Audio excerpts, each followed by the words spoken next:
नमस्कार दोस्तों, स्वागत है आपका हमारे YouTube चैनल बायोगुरु पर। आज हम प्रकाश संश्लेषण का जो द्वितीय चरण है अप्रकाशिक अभिक्रिया, इसके बारे में जानेंगे।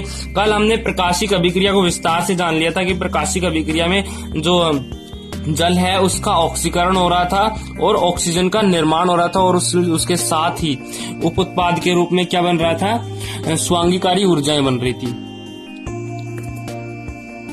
तो आपको ये बात याद रखनी है कि जो प्रकाशिक अभिक्रिया होती है उसमें जल का ऑक्सीकरण होता है, उसके साथ ही एटीपी और NADPH2 ऊर्जाओं का निर्माण होता है। ये ऊर्जाएं क्या करती हैं, ये ऊर्जाएं संग्रहित हो जाती हैं। संग्रहित होने के बाद जब अप्रकाशिक अभिक्रिया होती है, प्रकाशिक अभिक्रिया तो हरित लवक के ग्रेना भाग में हो रही थी और जो अप्रकाशिक अभिक्रिया है ये हरित लवक के स्ट्रोमा भाग में, जो अप्रकाशिक भाग था जहां पर अप्रकाशिक अभिक्रिया हो रही थी, यानी हरित लवक के स्ट्रोमा भाग में अप्रकाशिक अभिक्रिया होती है। अब अप्रकाशिक अभिक्रिया में आपको पता है कि जो CO2 का अपचयन होता है। हम आज अप्रकाशिक अभिक्रिया में केल्विन चक्र के बारे में जानेंगे। केल्विन चक्र को जानने से पहले हम कुछ बातों को जान लेते हैं कि जो अप्रकाशिक अभिक्रिया होती है ये कहाँ होती है, हरित लवक के स्ट्रोमा में। अप्रकाशिक अभिक्रिया में होता क्या है कि जो CO2 होता है उसका अपचयन होता है, CO2 का अपचयन होता है। CO2 का अपचयन ATP और NADPH2 की मदद से होता है। ये जो प्रकाशिक अभिक्रिया से के फलस्वरूप जो ऊर्जाओं का निर्माण होता है वो ऊर्जाएं क्या करती हैं, पहले संग्रहित हो जाती हैं। और जब अप्रकाशिक अभिक्रिया होती है, यानी जब प्रकाश नहीं रहता है, जब अप्रकाशिक अभिक्रिया होती है, तब ये जो अप्रकाशिक अभिक्रिया, जो प्रकाशिक अभिक्रिया से जो ऊर्जाएं निर्मित हुई थी वो अप्रकाशिक अभिक्रिया में आ जाती है, यानी CO2 के अपचयन में आ जाती है। अब ये जो ऊर्जाएं हैं ये CO2 का अपचयन करेंगी और अपचयन करके किसका निर्माण करेंगी, कार्बोहाइड्रेट या ग्लूकोज का निर्माण करेंगी, C6H12O6। और जो NADPH2 है, यानी जो ये जो ऊर्जा है NADPH2, इससे H2 जो है वो यहाँ पर आ जाएगा, तभी तो अपचयन होगा CO2 का, तो H2 CO2 के पास हो जाएगा, तो इसमें NADPH बच जाएगा, NADP बच जाएगा। और इसमें ATP एडेनिन ट्राइफॉस्फेट से एडेनिन डाइफॉस्फेट में बदल जाएगा, इसमें एक फास्फेट समूह निकल जाएगा। अगर हम इसको संतुलित करने की बात करें तो जो ग्लूकोज है उसमें कार्बन कितने हैं, 6 हैं, 6 कार्बन है ग्लूकोज में, जबकि जो कार्बन डाइऑक्साइड है उसमें 1 कार्बन है। तो एक ग्लूकोज अणु के लिए कितने कार्बन डाइऑक्साइड की आवश्यकता होगी, 6 कार्बन डाइऑक्साइड की आवश्यकता होगी। तो 6 कार्बन डाइऑक्साइड की आवश्यकता होगी, तो जो NADPH2 है ये डबल होगा, तभी तो अपचयन होगा। यहाँ देख सकते हैं C6H12O6, तो ये डबल हो जाएगा, यानी 12 अणु इसके, NADPH के 12 अणु और ATP के 18 अणु, 18 मोल ATP, 12 मोल NADPH2 और 6 मोल कार्बन डाइऑक्साइड। जब अभिक्रिया करेंगे, अप्रकाशिक अभिक्रिया होगी, तो 1 अणु ग्लूकोज का निर्माण होगा, तो इसमें H2 हट जाएगा और 12 अणु NADPH के बच जाएंगे। और जो एडेनिन डाइफॉस्फेट है, ये इसमें एक फास्फेट निकल गया, तो इसमें 18 अणु है, तो ये भी 18 अणु, बस इसमें फास्फेट निकला है। फास्फेट जो समूह है, इस अणु में जो फास्फेट समूह जुड़ा हुआ था वो निकल गया। तो अप्रकाशिक अभिक्रिया में ये अभिक्रिया होती है। अब ये जो अप्रकाशिक अभिक्रिया होती है, इसमें जो C3 चक्र जो खोज की गई थी, इनके अप्रकाशिक अभिक्रिया में C3 चक्र, C4 चक्र और कैन चक्र, ये जो चक्र हैं ये कार्बन पथ कहलाते हैं। आज हम मेनली किसके बारे में पढ़ेंगे, C3 चक्र के बारे में पढ़ेंगे। जो केल्विन चक्र C3 चक्र है इसके बारे में पढ़ेंगे। तो ये जो केल्विन चक्र है, ये C3 चक्र, ये एक जैव रासायनिक क्रिया है, जैव रासायनिक क्रिया। केल्विन चक्र एक जैव रासायनिक क्रिया है। इसकी खोज किसने की थी, केल्विन और उनके साथी कौन थे, बेंसन। केल्विन और बेंसन ने की थी। अब हम थोड़ा सही से लिख देते हैं नीचे, केल्विन चक्र, C3 चक्र। C3 चक्र क्या है? एक जैव रासायनिक क्रिया है। इसकी खोज किसने की थी? केल्विन और बेंसन ने की थी, इसलिए इस चक्र को केल्विन बेंसन चक्र भी कहते हैं। ये बात आपको याद रखनी है, केल्विन चक्र कह दो, C3 चक्र कह दो, या फिर केल्विन बेंसन चक्र कह दो, ये तीनों एक ही हैं। तो केल्विन और बेंसन ने क्लोरेला नामक शैवाल में C3 चक्र की खोज की थी। C3 चक्र क्या था कि जो अप्रकाशिक अभिक्रिया हो रही थी, इन्होंने बताया था एक चक्र के माध्यम से कि जो C6H12O6 का निर्माण यानी ग्लूकोज का निर्माण किस प्रकार होता है। तो इन्होंने क्लोरेला में खोज की थी रेडियो एक्टिव कार्बन जो C314 समस्थानिक होता है, इसकी मदद से क्लोरेला में C3 चक्र की खोज की थी। तो ये एक बहुत बड़ी खोज थी, क्योंकि इन्होंने केल्विन और बेंसन ने बताया था कि जो पादप होते हैं वो ग्लूकोज या कार्बोहाइड्रेट का निर्माण किस प्रकार करते हैं। वो कार्बोहाइड्रेट जिस पर सभी सजीव निर्भर होते हैं, प्रत्यक्ष या अप्रत्यक्ष रूप से, क्योंकि सभी सजीव जो पेड़ पौधों से निर्मित भोजन या फिर कार्बोहाइड्रेट या ग्लूकोज है उस पर प्रत्यक्ष या अप्रत्यक्ष रूप से निर्भर होते हैं। तो केल्विन और बेंसन ने बताया था कि जो पादप होते हैं वो ग्लूकोज का निर्माण किस प्रकार करते हैं। इन्होंने एक चक्र के माध्यम से बताया था जिसे हम C3 चक्र कहते हैं। अब इसे C3 चक्र क्यों कहते हैं, केल्विन चक्र को C3 चक्र क्यों कहते हैं? अगर ये प्रश्न आ गया कि केल्विन चक्र को C3 चक्र क्यों कहते हैं, तो इसका आंसर है कि जो C3 चक्र या केल्विन चक्र है, इसमें जो प्रथम स्थायी यौगिक 3PGA बनता है, यानी फास्फोग्लिसरिक एसिड बनता है। ये प्रथम स्थायी यौगिक है। केल्विन चक्र का प्रथम स्थायी यौगिक PG है, फास्फोग्लिसरिक एसिड है। इसलिए ये जो फास्फोग्लिसरिक एसिड है ये 3 कार्बन युक्त होता है, 3 कार्बन होते हैं इसमें, इसलिए जो केल्विन चक्र है इसे हम C3 चक्र भी कहते हैं। तो इसका आंसर ये हो गया कि केल्विन चक्र को C3 चक्र क्यों कहते हैं, क्योंकि इसमें जो पहला स्थायी यौगिक होता है PGA, ये 3 कार्बन युक्त होता है। अभी हमने जाना था कि जो केल्विन चक्र होता है इसमें ग्लूकोज का निर्माण होता है, ग्लूकोज का निर्माण होता है C6H12O6 का निर्माण होता है। तो जो एक ग्लूकोज अणु के लिए, ग्लूकोज का एक अणु यानी C6H12O6 के लिए ये जो केल्विन चक्र होता है ये 6 बार चलता है। केल्विन चक्र 6 बार चलता है, जिससे C3 चक्र 6 बार चलता है, जिससे ग्लूकोज के एक अणु का निर्माण होता है। क्यों निर्माण होता है? क्योंकि केल्विन चक्र में क्या बताया गया था कि जो कार्बन डाइऑक्साइड का अपचयन किस प्रकार होता है, कार्बन डाइऑक्साइड का अपचयन। तो अभी हमने जाना था कि जो कार्बन डाइऑक्साइड के 6 अणु जब अपचयित होंगे तो एक ग्लूकोज का निर्माण होगा।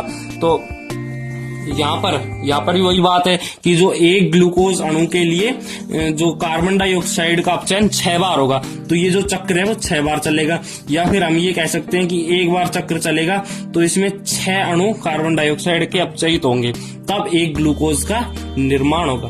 तो जो एक ग्लूकोज अणु के लिए जो C3 चक्र होता है वो 6 बार चलता है, तब एक ग्लूकोज अणु का निर्माण होता है। ये हो गई ग्लूकोज अणु के जो पहली बात है कि जो केल्विन चक्र होते हैं उसमें ग्लूकोज अणु का निर्माण कितनी बार केल्विन चक्र चलता है, जो एक ग्लूकोज का निर्माण होता है। अगला है कि जो कार्बन डाइऑक्साइड अणु है, कार्बन डाइऑक्साइड अणु, केल्विन चक्र में कार्बन डाइऑक्साइड का अपचयन होता है। तो जो कार्बन डाइऑक्साइड के अपचयन के लिए जो केल्विन चक्र चलता है उसमें कितनी ऊर्जा की आवश्यकता होती है? 3 ATP। जो प्रकाश संश्लेषण, जो अभी हमने पढ़ा था, जो प्रकाश संश्लेषण से जो ATP और NADP बनता है उसका निर्माण, उसका उपयोग कहाँ होता है? अप्रकाशिक अभिक्रिया में होता है। तो यहाँ पर जो अप्रकाशिक अभिक्रिया, ये C3 चक्र अप्रकाशिक अभिक्रिया ही है। तो जो एक अणु CO2 के अपचयन के लिए 3 अणु तो ATP की आवश्यकता होती है और 2 अणु NADPH2, ये दोनों स्वांगीकारी ऊर्जाएं हैं। ये कहाँ से आती हैं? जो प्रकाशिक अभिक्रिया होती है, यानी जब हाइड्रोजन का जो जल का ऑक्सीकरण होता है तब ऊर्जाओं का निर्माण होता है, वो ऊर्जाएं यहाँ पर उपयोग में ली जाती हैं कार्बन डाइऑक्साइड के अपचयन के लिए। तो एक कार्बन डाइऑक्साइड के अपचयन के लिए 3 ATP और 2 NADPH2 का उपयोग किया जाता है। अब एक बात और है कि जो एक NADP एक NADPH2 ऊर्जा है ये कितने के बराबर होती है? 3 ATP के बराबर होती है। तो ये बात आपको याद रखनी है कि जो एक NADP है वो 3 ATP के बराबर होती है। तो इसका मतलब एक कार्बन डाइऑक्साइड के लिए कितनी ATP की आवश्यकता होगी? तो 3 ATP तो ये हो गई, और 2 NADP, तो 2 NADP कितने के बराबर हो गई? 6 ATP, क्योंकि एक NADP is equal to 3 ATP, तो 2 NADP किसके बराबर होंगी? 6 ATP, तो प्लस 6 ATP। तो एक कार्बन डाइऑक्साइड के लिए 9 ATP की आवश्यकता होती है। अब ग्लूकोज के एक अणु के लिए 6 बार ये चक्र चलता है, यानी 6 बार कार्बन डाइऑक्साइड का अपचयन होता है। तो 6 कार्बन डाइऑक्साइड के अपचयन के लिए, या फिर हम कहें ग्लूकोज के निर्माण के लिए, तो कितनी ऊर्जा की आवश्यकता होती है? तो एक अणु के लिए 9 ATP, तो 6 अणु के लिए 6 गुणा 9 इज इक्वल टू 54 ATP। यानी हम कह सकते हैं कि ग्लूकोज के एक अणु के लिए 54 ATP की आवश्यकता होती है। अब हम C3 चक्र के बारे में विस्तार से जानेंगे कि C3 चक्र किस प्रकार, या केल्विन चक्र किस प्रकार चलता है, कि जो 6 मोल अणु या फिर 6 कार्बन डाइऑक्साइड के अणु जो है वो एक अणु कार्बोहाइड्रेट का निर्माण किस प्रकार करते हैं, और फिर वापस से यही चक्र वापस कैसे चलता है। तो हम इसे विस्तार से जानेंगे। तो जो C3 चक्र होता है ये मेनली 8 भागों में 8 चरणों में संपन्न होता है। हम उन 8 चरणों को भी अच्छी तरीके से जानेंगे। तो पहले हम जान लेते हैं कि जो RU, हम जानते हैं कि जो RUBP होता है यानी राइबुलोज 1,5 डाइफास्फेट होता है, इसमें ये 5 कार्बन युक्त होता है। ये क्या करता है? कार्बन डाइऑक्साइड ग्राही होता है, यानी कार्बन डाइऑक्साइड को ग्रहण करता है। तो जो कार्बन डाइऑक्साइड ग्लूकोज के एक निर्माण के लिए 6 कार्बन डाइऑक्साइड की आवश्यकता होती है, 6 अणु कार्बन डाइऑक्साइड की आवश्यकता होती है। अब तो 6 कार्बन डाइऑक्साइड को ग्रहण करने के लिए 6 RUBP यानी 6 राइबुलोज 1,5 डाइफास्फेट का उपयोग होगा। तो 6 अणु RUBP के चले जाएंगे जो 5 कार्बन युक्त होते हैं, और एक अणु, अब ये जो कार्बन डाइऑक्साइड होता है इसमें एक कार्बन होता है, अब ये दोनों आपस में जुड़ जाएंगे, क्यों? ये कार्बन डाइऑक्साइड ग्राही है। तो ये 5 कार्बन युक्त 6 अणु और ये एक कार्बन युक्त 6 अणु आपस में जुड़ जाएंगे रिबिस्कस एंजाइम की उपस्थिति में, जुड़ जाएंगे, और 6 कार्बन, 5 कार्बन इसके, एक कार्बन इसके। इससे पहले हम इसको जानने से पहले हम एक बात पहले जान लेते हैं कि जो RUMP होता है यानी राइबुलोज मोनोफास्फेट, जिससे RUBP का निर्माण होता है। तो RUBP के 6 अणु, अभी हमने देखा था कि 6 अणु कार्बन डाइऑक्साइड के लिए 6 अणु RUBP की आवश्यकता होती है। तो RUBP का निर्माण RUMP से होता है। तो 6 अणु RUBP के चाहिए, तो 6 अणु ही RUMP के होंगे, तभी 6 अणु RUBP का निर्माण होगा। तो इसे हम समझ सकते हैं कि ये क्या होता है? राइबुलोज मोनोफास्फेट, यानी फास्फेट इसमें एक होता है, राइबुलोज 1,5 डाइफास्फेट, इसमें फास्फेट 2 होते हैं। तो अभी हम जानेंगे कि जो इसमें किस प्रकार एक फास्फेट समूह जुड़ जाएगा। इससे पहले हम जान लेते हैं कि जो जब इसमें बदलता है तो ATP की आवश्यकता होती है। ATP की आवश्यकता होती है। ये ATP इसमें एडेनिन ट्राइफास्फेट है, एडेनिन डाइफास्फेट में बदल रहा है, यहाँ पर अभिक्रिया करेगा, एक फास्फेट इसको दे देगा। अभी हम विस्तार से जानेंगे। पहला चरण ये है, तो पहले चरण को हम विस्तार से जानते हैं कि RUMP से RUBP का निर्माण किस प्रकार होता है। अब पहला चरण है RUMP से RUBP का निर्माण। RUMP से यानी राइबुलोज मोनोफास्फेट से राइबुलोज डाइफास्फेट का निर्माण किस प्रकार होता है। तो जो राइबुलोज मोनोफास्फेट, राइबुलोज डाइफास्फेट के कितने अणु चाहिए? 6 अणु चाहिए, क्योंकि 6 अणु चाहिए होंगे तभी ये 6 अणु कार्बन डाइऑक्साइड को ग्रहण करेगा और एक कार्बोहाइड्रेट का निर्माण करेगा। तो 6 अणु RUBP यानी राइबुलोज डाइफास्फेट के चाहिए, तो 6 अणु, इसका निर्माण राइबुलोज मोनोफास्फेट से हो रहा है, तो 6 अणु ही इसके चाहिए। तो इसमें आप देख सकते हैं कि जो राइबुलोज मोनोफास्फेट है इसमें फास्फेट समूह 1 है, जो छठवें कार्बन पे जुड़ रहे हैं, जिसमें 5 कार्बन है, 1 2 3 4 5, इनमें भी 5 कार्बन है। अभी हमने बात की थी जो RuMP या RuBP होता है, ये 5 कार्बन युक्त यौगिक होते हैं। तो ये 5 कार्बन युक्त यौगिक हो गए। तो राइबोलोज मोनोफास्फेट में मोनो यानी एक फास्फेट, तो इसमें एक फास्फेट जुड़ा हुआ है। अब जो ATP है, अब ये मान लो एक अणु है, एक अणु ATP, एक अणु RuMP का आ गया और एक अणु ATP के आ गए। ATP क्या होता है? Adenine triphosphate.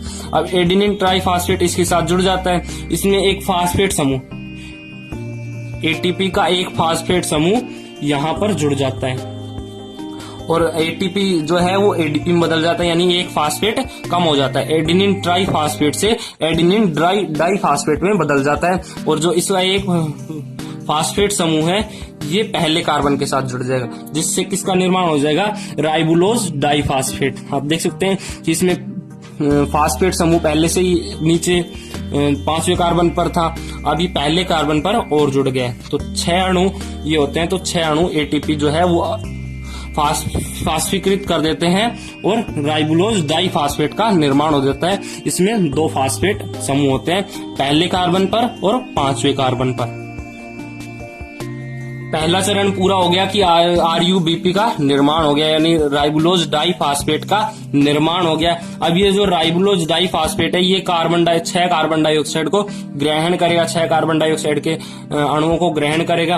अब इसमें 5 कार्बन युक्त है और ये 1 कार्बन युक्त है, तो इसका एक अणु और इसका एक अणु आपस में जुड़ जाएंगे। इसमें 5 कार्बन, इसमें 1 कार्बन, तो एक अणु जो है इन दोनों से मिलकर बना हुआ एक अणु है वो कितने हो गया? 6 कार्बन युक्त हो गया।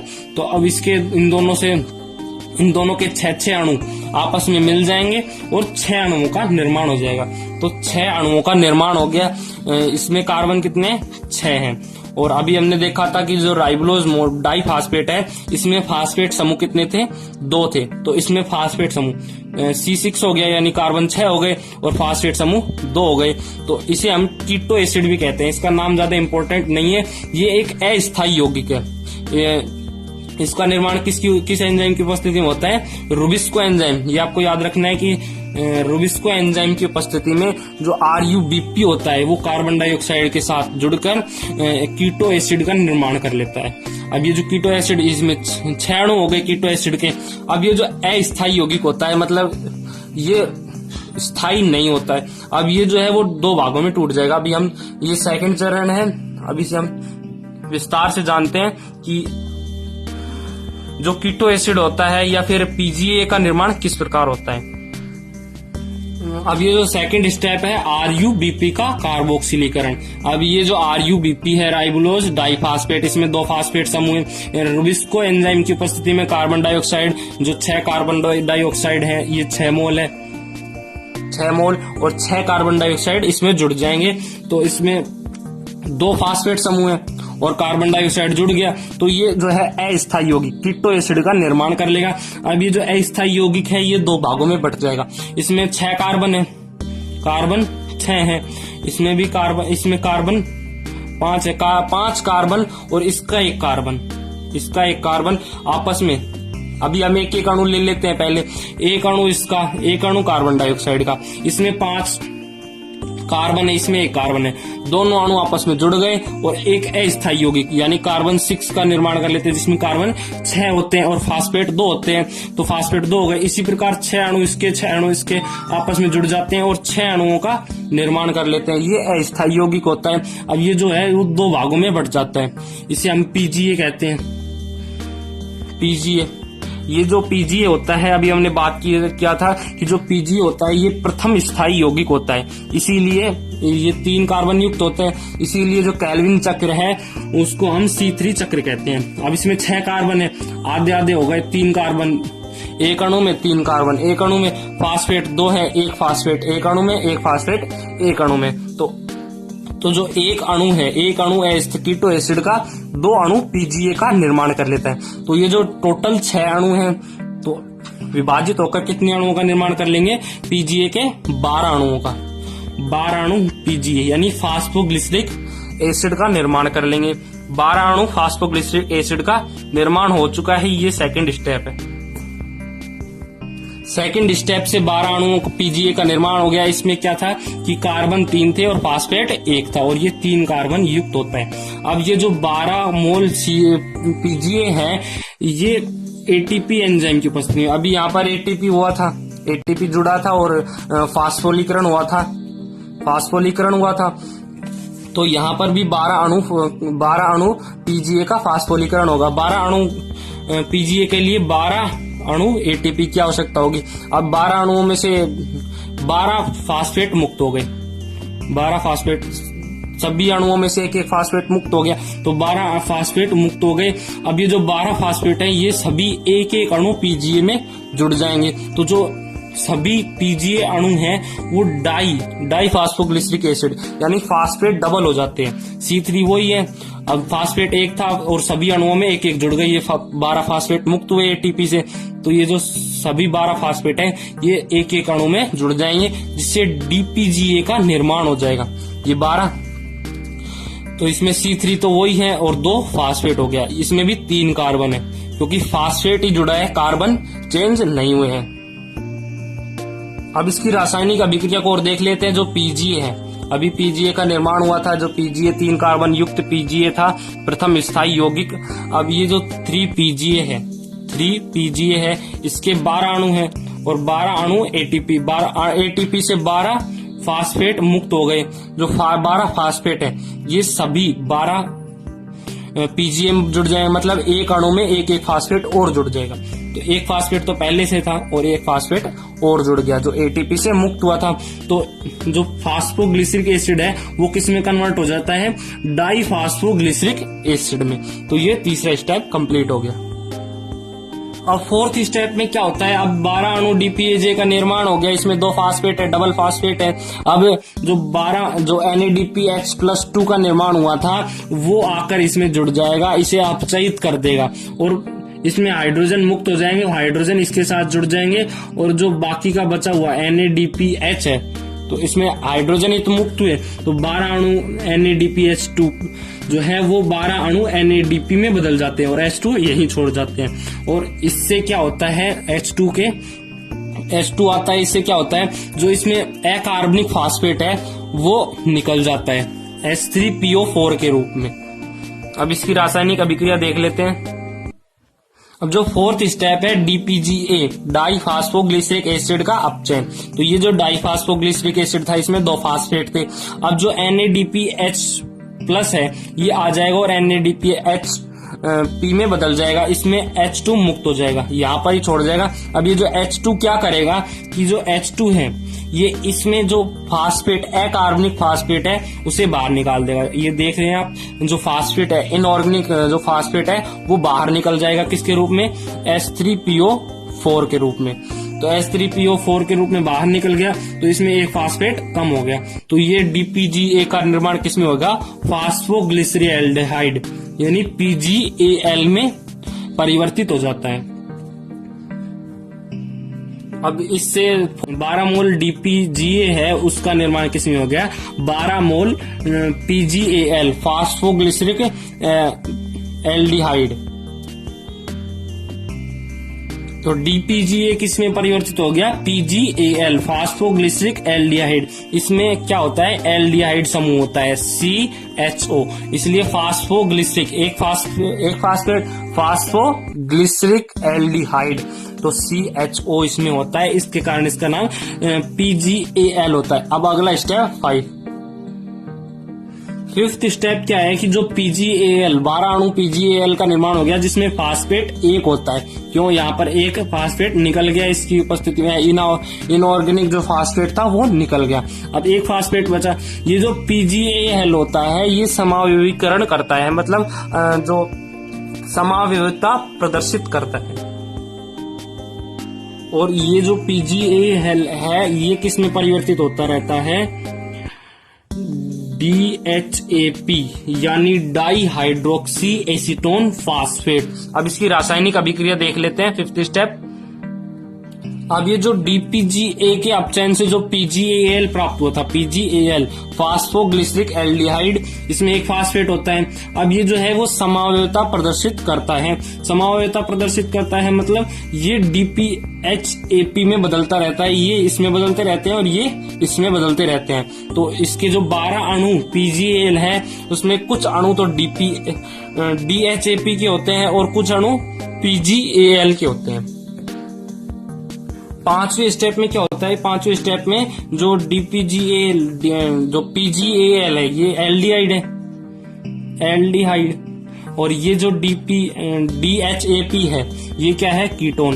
यानी जो एल्डिहाइड होता है वो कीटोन में परिवर्तित होता रहता है और कीटोन जो है वो एल्डिहाइड में परिवर्तित रहता है। तो इसमें कुछ अणु तो PGAL के होते हैं, कुछ DHAP के होते हैं। अभी हम इसे विस्तार से जानेंगे आगे।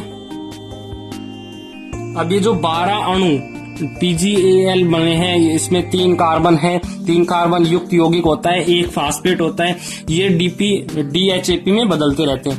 अब ये जो 12 अणु हैं ये एक साथ काम में उपयोग में नहीं लिए जाते हैं, अलग अलग टाइम पे होते हैं। जैसे ये जो 12 PGAL या फिर DHAP के अणु हैं इनमें 2 अणु पहले या फिर 5 अणु इस प्रकार अलग अलग अणु हैं वो अलग अलग टाइम पर काम में आते हैं। तो इसमें जो इस प्रकार काम में आते हैं जैसे 2 मोल, 5 मोल, 3 मोल और 2 मोल, ये टोटल कितने होंगे, 12 मोल। तो इसमें सबसे पहले क्या होगा कि जो DHAP के अणु हैं, 3 अणु DHAP के, अभी मैं इसको कैसे इसको अच्छे से समझाता हूं कि जो 12 मोल है, 12 मोल PGAL है, इसमें कुछ अणु तो DHAP के होते हैं, कुछ PGAL के होते हैं। तो ये हो गए DHAP के। अब जिसको मैं उपयोग कर रहा हूं उसको मैं गोला लगा रहा हूं। जैसे 3 मोल DHAP का उपयोग कर लिया, अब इसमें जो 5 मोल, 3 मोल तो DHAP के हो गए और 5 मोल PGAL के हो गए, PGAL के हो गए। अब इसके जो 5 मोल हैं ये क्या होते हैं, PGAL होते हैं, यानी 3 कार्बन युक्त होते हैं, 3 कार्बन युक्त हो गए। 3 कार्बन युक्त जो होते हैं ये 5 मोल ये अलग अलग टाइम पर उपयोग में ले जाते हैं, पहले 3 मोल और फिर बाद में 2 मोल। पहले ये तो 3 मोल है ये उपयोग में लिए जा रहे हैं, यानी जो 3 DHAP और 3 PGAL जो है वो आपस में मिक्स हो जाएंगे और 3 मोल, इसमें 3 कार्बन, इसमें भी 3 कार्बन, इसमें एक फास्फेट, इसमें भी एक फास्फेट, तो टोटल कितने हो गए, 6 कार्बन और 2 फास्फेट, इस अणु का निर्माण हो जाता है। अब इसकी हम अगर रासायनिक अभिक्रिया देखें तो जो 3 DHAP होता है और 3 PGAL, अभी 3 PGAL क्या था कि जो 3 यहाँ से DHAP आ गए और ये जो 5 मोल हैं इनके जो 3 मोल हैं वो 3 PGAL के आ गए और दोनों मिक्स हो गए फ्रक्टोज 1,5,1,6 डाइफास्फेट का निर्माण कर लेते हैं। तो 3 मोल DHAP के और 3 PGAL के और आपस में एल्डोलेज एंजाइम की उपस्थिति में फ्रक्टोज 1,6 डाइफास्फेट का निर्माण कर लेते हैं। ये कितने हो गए, 3 मोल।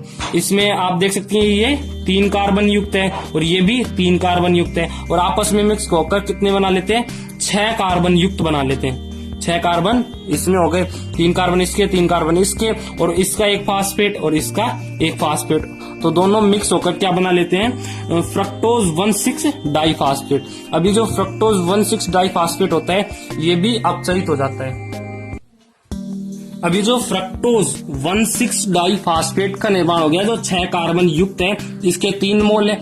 अब ये जो है वो इसमें एक फास्फेट निकल जाता है, इसमें एक फास्फेट निकल जाता है और क्या बना लेता है, फ्रक्टोज 6 फास्फेट बना लेता है। इसमें कार्बन तो 6 ही होते हैं और जो अणु होते हैं वो भी 3 मोल होते हैं, लेकिन एक सब तीनों अणुओं में से एक एक फास्फेट यानी 3 फास्फेट अलग हो जाते हैं। किस एंजाइम की उपस्थिति में, फास्फोग्लिसरिक काइनेज के एंजाइम की उपस्थिति में 3 फास्फेट तीनों अणुओं से अलग हो जाते हैं और किसका निर्माण कर लेते हैं,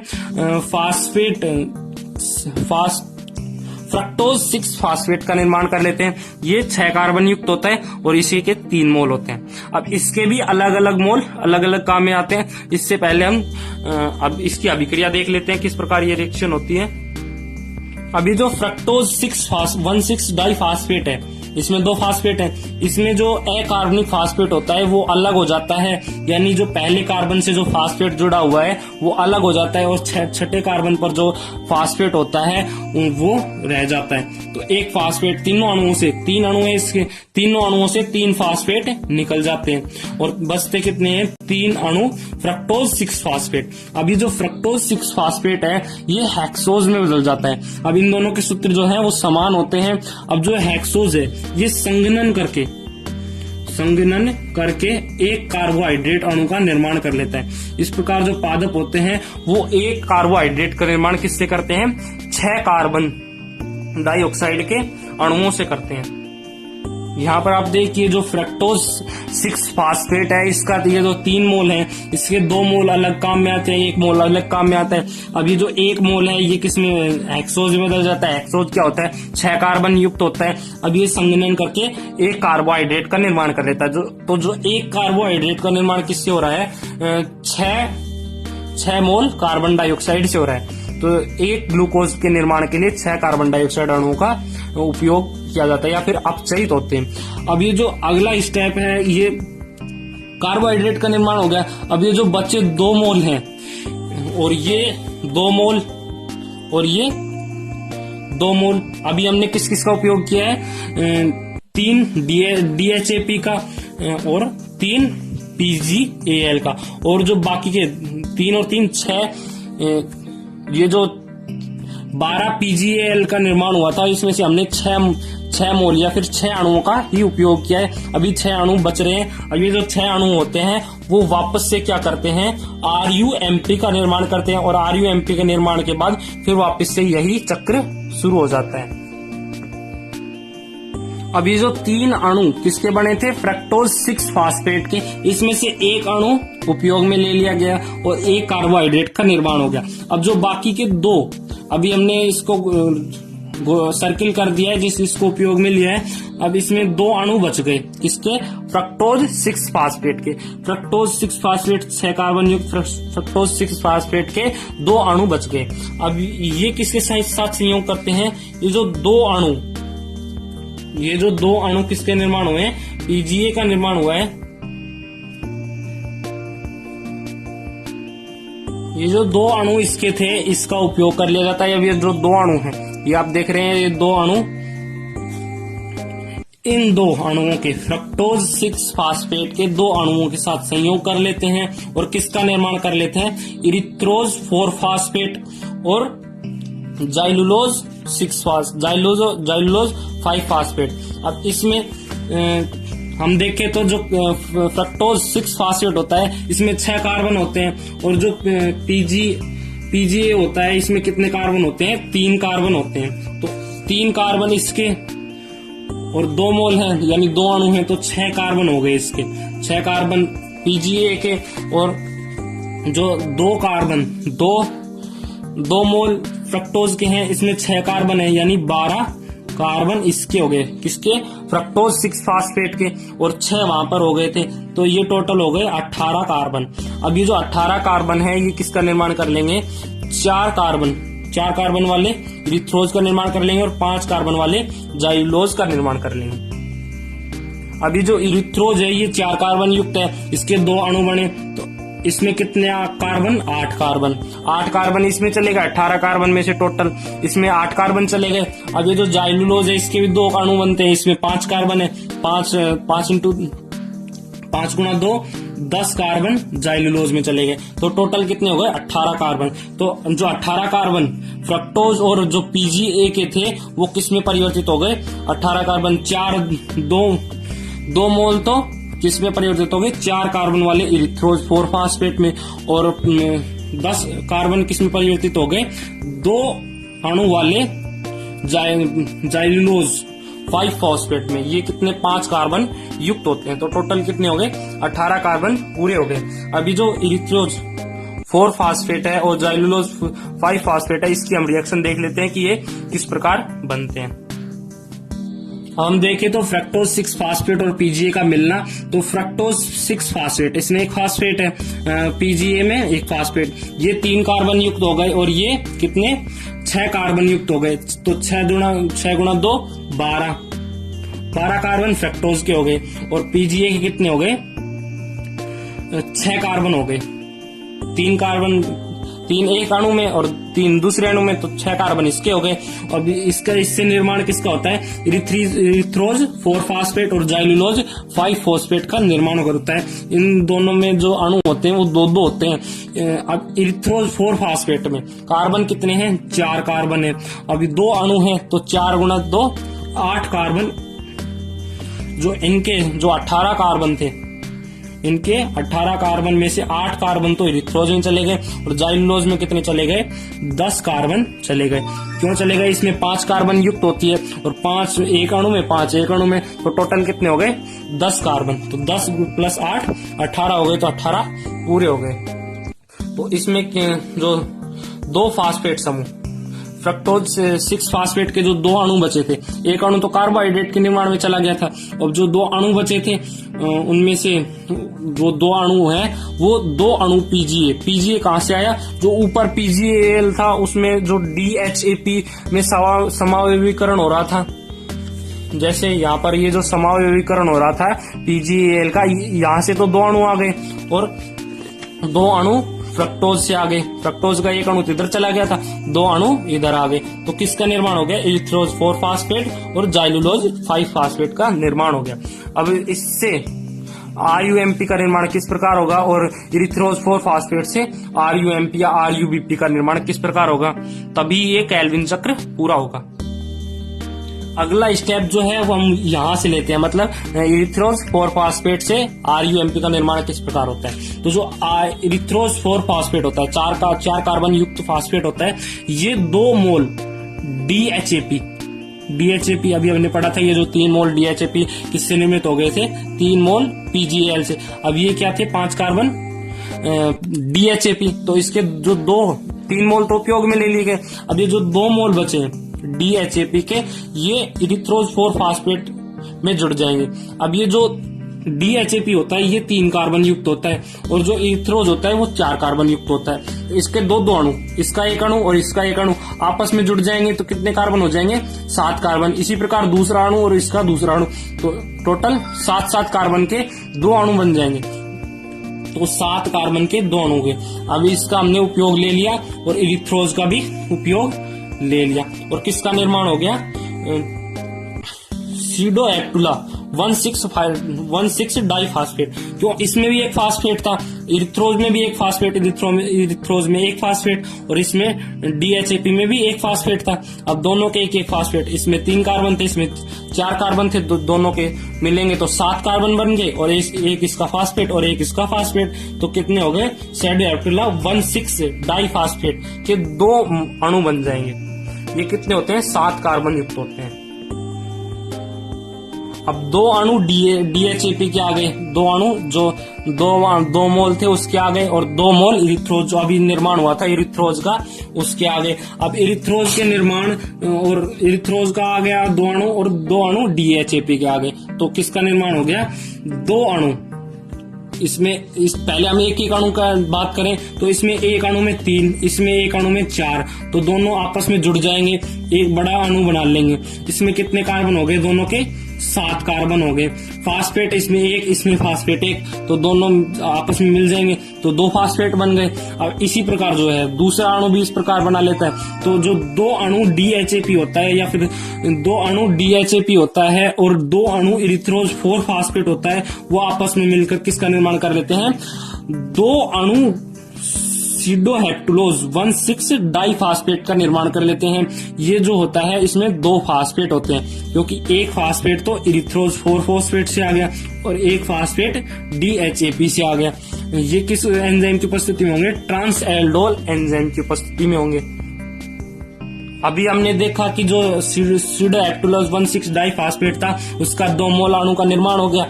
अब इसमें जो 2 फास्फेट है इनमें इसका अपचयन हो जाएगा, यानी इनऑर्गेनिक फास्फेट निकल जाएगा। तो जो दो अणु हैं उनके दो अणु बन जाएंगे किसके, स्यूडोएप्टुलोज। पहले अणु के साथ जो पहले कार्बन के साथ जो फास्फेट था वो निकल गया, जिससे कि किसका निर्माण हो गया, स्यूडोएप्टुलोज 7 फास्फेट। तो हमने इसका भी उपयोग कर लिया। इसमें से दो अणु के जो स्यूडोएप्टुलोज 1,6 डाइफास्फेट था, इसमें से एक फास्फेट इनऑर्गेनिक फास्फेट बाहर निकल गया और किसका निर्माण हो गया, 7 कार्बन वाले स्यूडोएप्टुलोज 7 फास्फेट का निर्माण हो गया। तो दो अणु बने। अब इसकी रासायनिक अभिक्रिया देख लेते हैं। तो ये जो स्यूडोएप्टुलोज 1,6,1,7 डाइफास्फेट, 2 फास्फेट अणु है इसमें, स्यूडोएप्टुलोज 1,7 डाइफास्फेट, इसमें से एक फास्फेट इनऑर्गेनिक फास्फेट बाहर निकल जाएगा और बचा एक फास्फेट। तो किसका निर्माण हो जाएगा, स्यूडोएप्टुलोज 7 फास्फेट का निर्माण हो जाएगा। ये जो है RUMP या फिर RUBP के निर्माण की तीसरा चरण है। अब ये जो स्यूडोएप्टुलोज 7 फास्फेट का निर्माण हुआ, अब इससे RUMP का निर्माण किस प्रकार होगा, तो इसके दो अणु बने।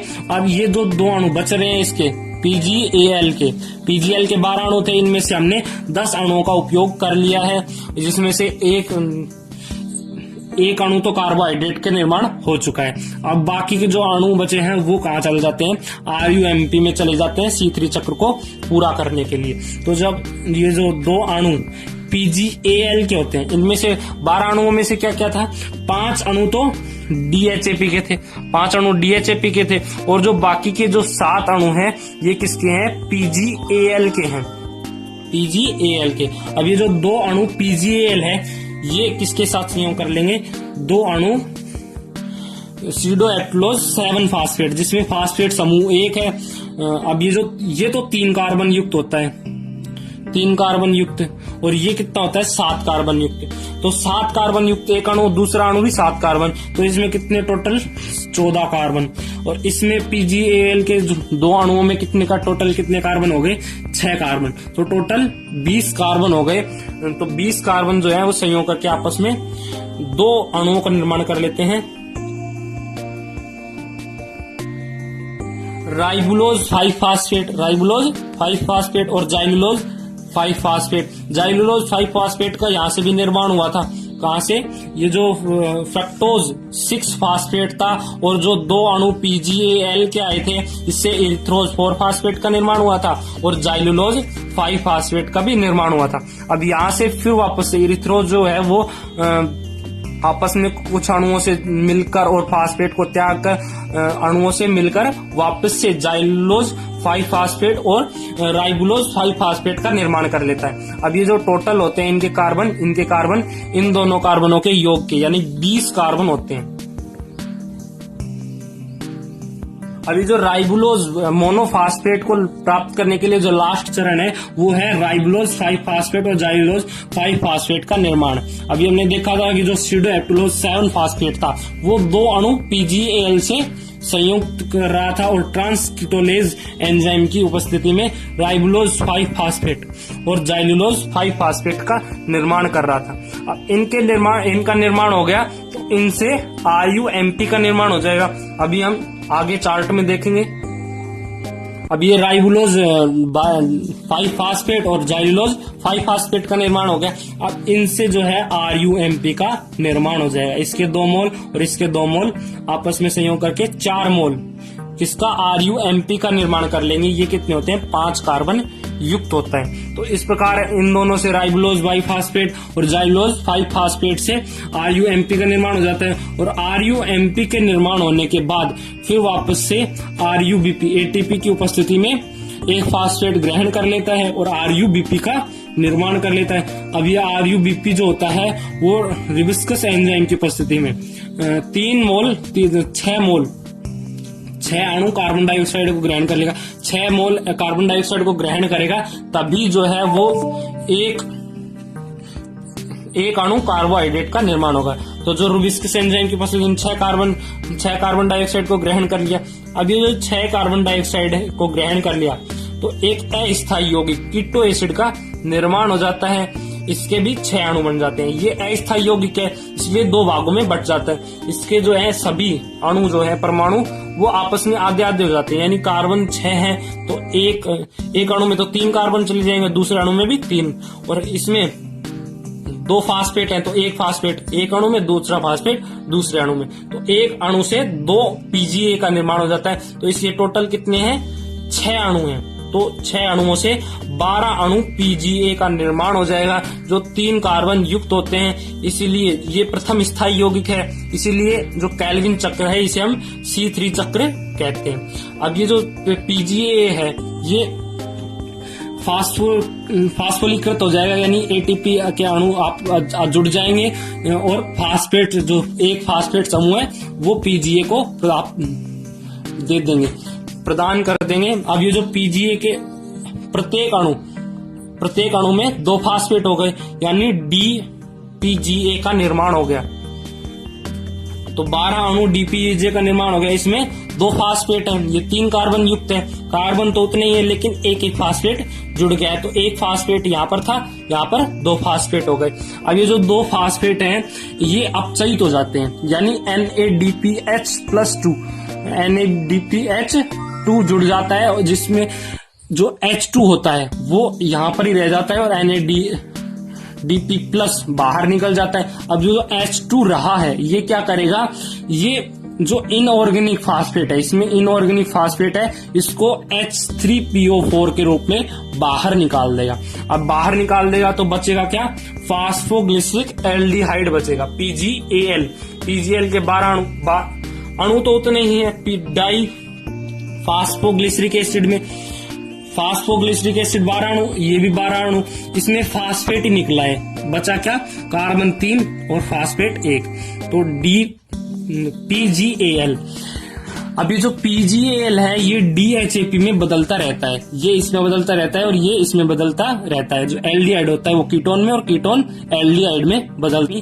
कार्बन 3 होते हैं और फास्फेट भी 1 होता है। इसमें जो 12 अणु है वो अलग अलग उपयोग में आते हैं। 5 अणु तो DHAP के उपयोग में आते हैं और 7 अणु PgAl के उपयोग आते हैं। तो ये जो 5 अणु है ये किसके हैं? DHAP। और ये जो 7 अणु हैं ये किसके हैं? PgAl के हैं। अब ये जो 5 अणु DHAP के हैं, इनमें से 3 अणु तो किसके साथ संयुक्त कर जाते हैं? 3 PgAl के साथ संयुक्त कर जाते हैं और फ्रक्टोज 1,6 डाइफास्फेट का निर्माण कर लेते हैं। अभी जो फ्रक्टोज 1,6 डाइफास्फेट होता है ये 6 कार्बन युक्त हो गया।